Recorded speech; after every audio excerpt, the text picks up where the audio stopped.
Hello and welcome to TelecomTV. We are here at the Broadband Forum 2016 in London's Docklands, and what a sexy place that is. And I'm talking with Robin Mersh, CEO of Broadband Forum. Robin, great to see you. Hi. Thanks for coming to talk to us. Let's start with the Broadband Forum itself. A lot going on, obviously.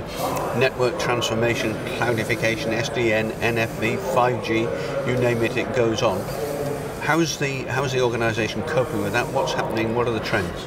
Well, I think there's some, that creates some big changes for us. So, as we've always had as our mission, we're all about making technologies deployable.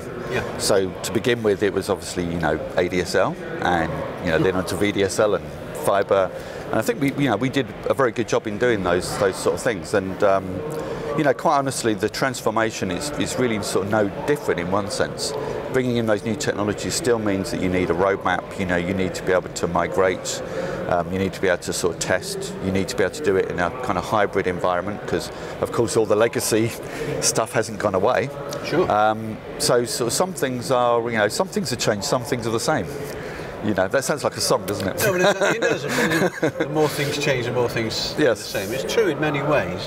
Let's look then, Robin, at what's actually happening as far as the operators are concerned. Before we turn the cameras on, we were talking, before the interview started, you were talking about a new era of cooperation between various players in the ecosystem and in the industry, and also a new mindset for the fixed line boys.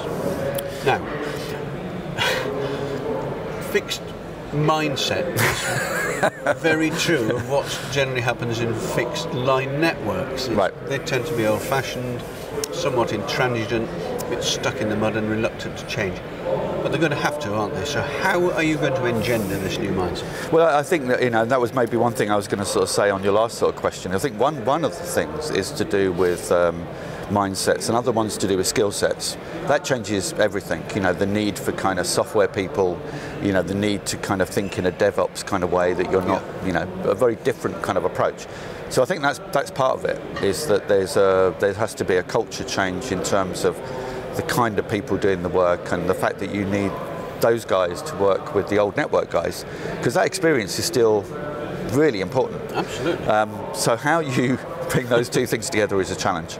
But I think from the kind of commercial point of view, that perspective is, the old fixed line business, they were islands, they were on their own, they only really needed to worry about interconnect in some ways. I'm not saying interconnect wasn't important, but what's going to change is that the product offerings are changing, the need for cooperation is changing, and you're really looking more at a kind of a global market. And you hear a lot of operators talk about this. Virtually every presentation I've seen for the last 4 weeks, I've been on the road for a while at different events, but virtually every single operator says the same thing, that things are changing, that there is real great opportunity, but it takes new services. So they're all saying we need new services. They've all got some ideas, but they're doing it more on their own, or maybe 1 and 2 operators cooperating. But from what I sort of see and what the BBF is seeing is that it needs to be a wider effort. There needs to be cooperation across a lot of operators, because if you sort of think of it as like the way that services exploded out of the smartphone industry, how did that really happen? It happened out of having a couple of absolutely dominant kind of technologies, i.e. Android and Apple, and they kind of controlled sort of like that, but it was also a focus of attention for all of those application providers, all of those sort of like innovators. They knew what they needed to innovate for, and they knew that market was huge. That's not the same thing in fixed, but that's kind of what I think what we need to create, which is going to take all those operators coming together and being more innovative, throwing things up against the wall. It's no longer just voice, data and video. But, take your point, absolutely, completely, but how do you force them to do it? Churchill, during the war, would get kind of messages and stuff on his desk every day, and he would, the ones that were the most urgent, he would write action this day on it, and it would be done. You can't do that. with a fixed line operator or several of them. You just can't get them to do action this day no matter what happens. There's always a political reason, a technical reason, an organisational reason why you have to discuss it further, and so the deadlines slip and so on. So they know they've got to provide new services. They talk about cooperation, and some of them do cooperate, but from what I've seen and the people I've interviewed several times, they're a bit reluctant underneath the veneer of sort of respectability and bonhomie that they pretend to have. And so as a reality is biting, and the sort of action this day sort of thing, how are you going to do it? You've got a forum, you've got a place to do it, but there's nobody who can say, right lads, we're going to do this now, oh you're in trouble. Well, it always takes the BBF members to get work done.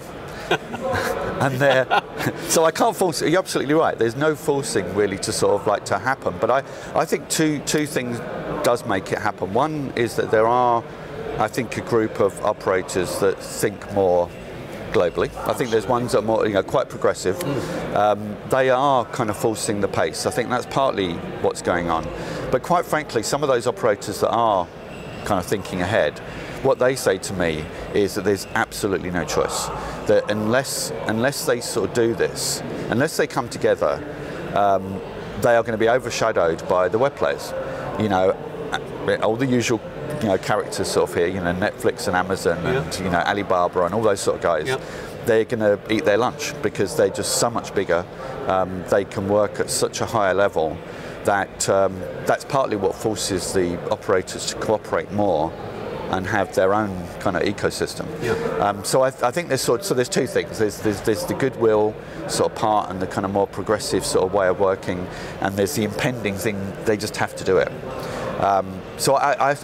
You can see some of that kind of increasing, and again, I think that's partly what you hear in these presentations. When they talk about cooperating, they talk about services. They also sort of say we've got to be more nimble and more. I think they don't want to necessarily be too blunt about it, but they've got to have the kind of aggressiveness of the web companies. Indeed. Well, I forget who it was who said it, but somebody did say nothing focuses the mind more than the knowledge that you're going to be hanged in the morning. So I think you could possibly say the same about at least some of the fixed line operators. Can we move on for just for another minute on what role do you think government and regulation has to play in shaping the connected society and forcing this change, or whatever it's going to be, on the traditional operators? Well, that's a very good question. I'm not sure. I'm really not sure there's a really easy answer to it. Part of me, because this is generally the way the Broadband Forum kind of like works, and you're right. We are the place where these guys come together to discuss this stuff. And very often, what they'll talk about is light touch regulation. What they don't want is heavy regulation. And I think what the regulators, what I think we'd like to sort of see is exactly that: is less is better. Not to be kind of advocates of technology. To realise that maybe the world is changing. Actually, that's probably the biggest thing: is to realise that as we move forward, they're all going to be web players. They're all going to be web companies. That's kind of what cloudification really means, isn't it? It's like they will basically all be the same thing. The MSOs, the telcos, and the web giants, will end up looking very, very similar. Well, what you hear more and more these days is a software telco, don't you? Right. So it says it all, really. Right. So I think that mindset change would be very interesting, but that's a difficult one, because you go back to the original kind of deregulation, isn't it? The deregulation was all on telcos. Last one, which is the elephant in the room here. You probably hear it snorting. Have you seen in your talks, and where you've been on the road for a month at the moment, have you seen any sign of the impact that Brexit might have on European telecommunications, and do you think that the UK will still have access to a single market in due course? Well, that's a single telecoms market, of course. Who knows the other? I think those borders were broken down, I think, a very long time ago. The very nature of telecommunications, isn't it, is global, and the way that this market operates, where the vendors are from, exactly. Just for instance, we know that in fact most of the most equipment these days is built outside of Europe. So some of that isn't going to change, I think, at all. And You know, so many of the NFV kind of related activities and the big software houses are all in the US. So I think in some ways, I don't think any of that's going to really sort of change. In terms of the operators working with each other, well, you know, the border is only invisible, isn't it? It's always been invisible. You know, how much role the digital single market sort of plays, you know, certainly having less barriers is a good thing. But I think maybe we should sort of think even more globally and sort of say that, you know, no barriers between any of the players would be the best thing. I mean, it kind of goes to that kind of idea of the market for NFV and those applications. You can't really wall that off for Europe. It's got to be bigger. We certainly live in interesting times. Robin Mersh, thank you very much indeed. Thank you.